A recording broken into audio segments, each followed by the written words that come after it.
খুঁজো না। আর আমাদের স্বভাব, আমি আরেকজনেরটা খুঁজি, নিজেরটা একবার খুঁজে দেখি না যে আমি কতখানি।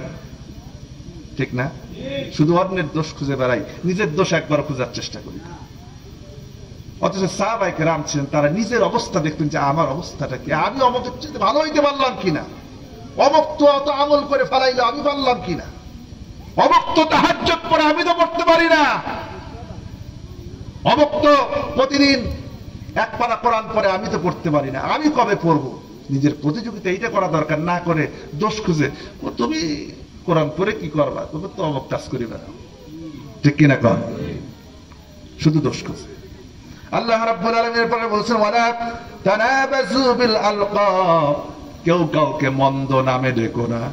এই কানাই দিকায়, এই কালু আছে না, নাম একটা আছে কত সুন্দর নাম আব্দুর রহিম, কিন্তু চেহারাটা একটু কালো, সমাজে নাম পড়ে গেছে কালু। একটু চোখে কম দেখে, নাম হয়েছে কানা। তারপরে নামকে বিকৃতি করে ডাকে, আছে কিনা কন? আল্লাহ বলছেন ওয়ালা তানাবাযু বিল আলকাব, কারো উপনামে রেখো না, বরং কাউকে ঠাট্টা করে এইরকম উপনামে ডাকার কারণে সমাজে মারামারি গন্ডগোল পর্যন্ত হয়। হয় কিনা? হয়। আল্লাহ নিষেধ করেছেন খবরদার এইরকম করে মানুষকে ডেকো না। এরপরে 12 নম্বর আয়াতে আল্লাহ রাব্বুল আলামিন আরো 3টা উপদেশ দিচ্ছেন। আল্লাহ পাক বলেন ইয়া আইয়ুহাল্লাযীনা আমানু জতানিবু কাসীরাম মিনাদ-দন্নি ইন্না বা'দাদ-দন্নি ইসম ওয়া লা তাজাসসু ওয়া লা ইয়াগতাব বা'দুকুম বা'দা। আল্লাহু আকবার। আল্লাহ রাব্বুল আলামিন ইয়া আইয়ুহাল্লাযীনা আমানু, হে ঈমানদাররা, ইজতানিবু কাসীরাম মিনাজ-জন্নি, খারাপ ধারণা থেকে বিরত থাকো। কি করো? খারাপ ধারণা থেকে বিরত থাকো, অধিক ধারণা করা থেকে বিরত থাকো। আমরা এত গবেষক, একজনের চেহারা দেখেই বলে দিই অমুক এই কাজ করে। ঠিক কিনা কম? ধারণা করে কথা বলি, আন্দাজে ধারণা করি সেই লোকটা ভালো না মন্দ যাচাই করার চেষ্টা করি না, চেহারা দেখেই বলে দেই এই লোকটা মনে হয় বিড়িখোর। অথচ দেখা যাবে ঠোঁটটা একটু কালো দেখছে, বিড়িখোর বলে দেয়, জীবনে কোনোদিন বিড়ি চোখেই দেখে নাই। আছে না? ধারণা, আন্দাজে ধারণা করে কথা বলে। এমনি একটা কথা বলে দেই, হতে পারে একটা আওয়াজ শুনছে, আওয়াজ শুনে বলে দিল মনে হয় বুঝে গন্ডগোল লাগছে, আসলে এখানে বাজার বসছে। এরকম ভুল হয় না? ধারণা করে কথা বললে কি হয়? ভুল হয়। আর এটার দ্বারা ফাসাদ সৃষ্টি হয়। আল্লাহ পাক বলেছেন যে, আল্লাহ পাক বলেছেন ইন্না কাসীরাম মিনাজ-জন্নি ইসম, ধারণা করে যে কোনো কথা বলা পাপ। কি বলে? পাপ। শুধু পাপ না, এটা বড় পাপ, কবিরা গুনাহ। আল্লাহ নবী বলেছেন ধারণা করে কোনো কথা বলো না।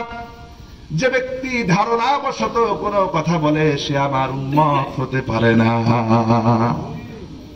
এরপরে ওয়ালা তাজাসসু, কারো গোপন বিষয় অনুসন্ধান করো না, গোপনীয়তা তালাশ করে বেড়ায়ও না, গোপনীয়তা তালাশ করে বেড়ায়ও না, কারো গোপনীয়তা অনুসন্ধান করো না, গোপন দোষ অনুসন্ধান করে বেড়ায়ও না। আল্লাহ নিষেধ করেছেন খবরদার এই কাজ করো না। আর ওয়ালা ইয়াগতাব বা'দুকুম বা'দা, তোমরা একজন আরেকজনের ব্যাপারে গীবত করো না। গীবত আছে? হ্যাঁ, আমাদের এলাকায় চাষটালে বসলে বোঝা যায় গীবত কারে কয়, কত প্রকার, কি কি কেমনে করা লাগে। আপনাদের এলাকায় মনে হয়। আর বিশেষ করে সামনে রমজান মাস আসতেছে, মাশাআল্লাহ, বিকেল বেলা সবাই কাটানোর একমাত্র মাধ্যম গীবত। শুনতেও মজা, বলতেও মজা, মজাই মজা। ঠিক কিনা কর? এত মজা মনে হয় দুনিয়ার আর কোনো কাজে না। ঠিক না? শয়তান সবসময় মানুষকে দুনিয়ার এমন কাজে ব্যস্ত রাখে যেটা মানুষের মজা লাগে, কান সুখ হয়, শুনতে ভালো লাগে। অথচ আল্লাহ বলেছেন ওয়ালা ইয়াগতাব বা'দুকুম বা'দা, গীবত করো না। একজন আরেকজনের গীবত কারে বলে খুব ভালো করে বুঝুন। আমরা মনে করি গীবত ওই জিনিসকে বলে যে আপনি একটা কাজ করেছেন কিন্তু খারাপ, হয়তো ভুল হয়ে গেছে, এই ভুলটাকে সত্য কথাটাকে বলাই হচ্ছে গীবত। সত্য কথা